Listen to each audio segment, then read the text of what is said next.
If you don't force yourself to improve, nothing in your life ever will. You already know what needs to be done. You just keep waiting to feel ready. But readiness is a trap.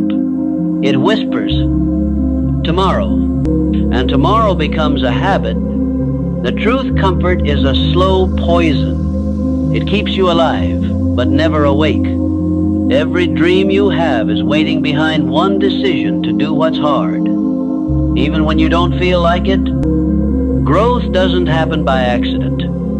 It happens by force, your force. So today, you stop waiting. You stop negotiating. You rise. You move. You improve. This is your moment to take control. Let's begin. You already know what needs to be done. It's not a mystery. It's not hidden. It's sitting right there in plain sight, waiting for you to finally face it. But you keep walking around it. You scroll past it. You tell yourself, I'll handle it soon. And days become weeks. Weeks become months. And the weight of what you're avoiding grows heavier on your mind. That's the cost of neglect. It's not just the unfinished tasks. It's the quiet anxiety that follows you everywhere, reminding you that you're living below your potential. The truth is, improvement doesn't start when you feel inspired. It starts when you face the thing you've been avoiding. When you look it dead in the eye and say, no more running. Think about it. How many times have you told yourself, when things calm down, I'll start. But life doesn't calm down. It just keeps testing your discipline to see if you'll act in chaos or hide in it. You can't wait for perfect conditions. You can't wait for the mood or the right timing or the perfect motivation, because that day never comes. There is only now, and if you won't act now, you won't act later. Most people don't fail because they're weak. They fail because they wait to feel strong before they act. But strength isn't a gift, it's a result. It's what you build when you do hard things before you're ready. So here's the question. What are you avoiding right now? Is it a habit you've let slide? A responsibility you've been ignoring? A conversation you've been running from? Whatever it is, name it. Because what you don't name, you can't fix. That's where improvement begins, with honesty. Not perfection, not positivity. Honesty. Be honest about what's holding you back. Be honest about the habits you've ignored, the goals you've delayed, the excuses you've repeated, the lies you tell yourself every time you whisper, I'll start tomorrow. That voice, the one that comforts you into waiting, is not your friend. It's the enemy of your progress. It protects your comfort, but it destroys your future.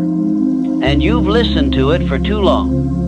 If you want to grow, you have to get louder with your actions. You have to drown out that quiet voice of weakness with movement, with progress, with proof. If your room is messy, clean it. If your finances are a mess, open the account. If your health is collapsing, go for a walk. If your dream is stuck in your mind, write the first line, record the first second, send the first email. Not tomorrow, not next month, today. Because the moment you face it, you take your power back. Every problem grows in the dark. Willpower is a lie. It runs out by noon. The most disciplined people you know don't use it. They design 12 habits that make discipline automatic. Willpower is a battery. These habits are solar panels. Number 1, they make decisions the night before. Clothes, meals, priorities. Every morning decision you eliminate is willpower you never have to spend. Discipline starts before you wake up. Number 2, they do the hardest thing first. Not the urgent thing, the hard thing. because resistance is loudest in the morning and weakest once you've already beaten it once. Number 3, they never negotiate with themselves after the alarm. The deal was made the night before. The morning version of you doesn't get a vote. That conversation is closed. Number 4, they attach new habits to existing ones. Coffee brews, they journal. Lunch ends, they walk. They never build discipline in midair. They bolt it onto routines that already exist. Number 5, they remove the option, not resist the temptation. Phone out of the bedroom, junk food out of the kitchen. They don't test their willpower, they eliminate the need for it entirely. Number 6, they track streaks, not goals. Goals live in the future, streaks live today. Don't break the chain is more powerful than hit the target, because your brain protects a streak like it protects a reputation. Number 7, they schedule rest before they need it. Burnout isn't a badge, it's a system failure. Disciplined people rest on purpose so they never have to crash by accident. Rest isn't the opposite of discipline, it's part of the architecture. Number 8, they use environment over motivation. They put the book on the pillow, the gym bag by the door, the water bottle on the desk. They engineer their space so the discipline choice becomes the easiest choice. No willpower needed. Number 9, they shrink the task until it's undeniable. Not write a chapter, write one sentence. Not work out for an hour, put your shoes on. The smallest version of the habit still counts, and starting is the only part that requires effort. Number 10, they have a non-negotiable identity statement. Not, I'm trying to read more. I'm a reader. Not, I should work out. I'm someone who trains. Identity drives behavior effortlessly because you don't negotiate with who you are. Number 11, they let boredom win. They stop needing every task to be exciting. They learn that discipline lives on the other side of boredom, and the willingness to be bored while working is the single most underrated skill alive. Number 12, they forgave bad days instantly. One missed workout doesn't erase 30. One bad meal doesn't collapse the system. Disciplined people don't spiral from one slip, they reset in seconds. Because the habit that makes all other habits survive is the habit of self-forgiveness at speed. Stop relying on willpower. Build the solar panels. Start tonight. Decide tomorrow's first task before your head hits the pillow. You've been told your whole life that knowledge is power. But what if that's a lie? What if I told you that general knowledge, the kind they fill your head with in school, is useless when it comes to building wealth?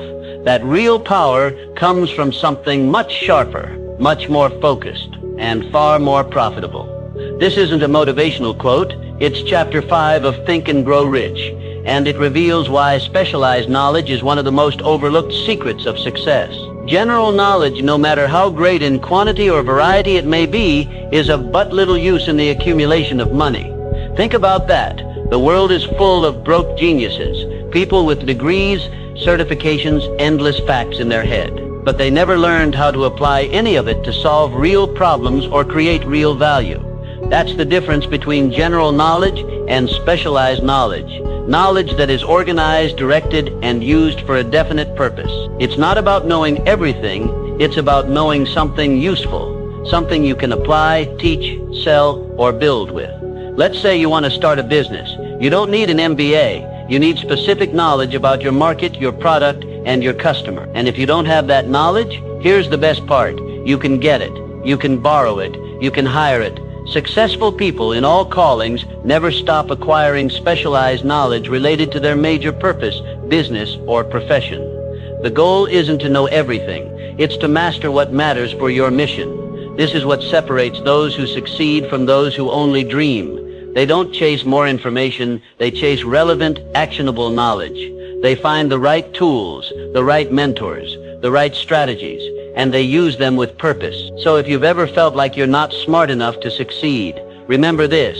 You don't need to memorize textbooks. You don't need to be a straight-A student. You need to find the right knowledge for your goals and apply it with relentless focus. That's what builds businesses. That's what builds wealth. That's what builds legacies. And in the next part, we'll break down exactly how to get this kind of knowledge and start using it to transform your life. Because it's not about how much you know, it's about what you do with what you know. Every day your mind listens to a voice, not your boss, not your mentor, your own. And what that voice repeats becomes your reality. This isn't magic, it's not manifestation talk. It's something more practical and more powerful. It's called autosuggestion, and it might be the most important skill you never learned. This is chapter 3 of Think and Grow Rich. And it's the missing link between wanting success and actually achieving it. Napoleon Hill doesn't leave this to chance. He says every thought you think, especially the ones you repeat with emotion, is shaping your future whether you want it to or not. Most people don't realize we're all using auto-suggestion, but we're doing it by accident. Every time you say, "I'm broke, I can't, I always mess things up," your subconscious listens, it believes you, and it starts shaping your actions and your results to match. Now imagine what happens when you flip that script intentionally.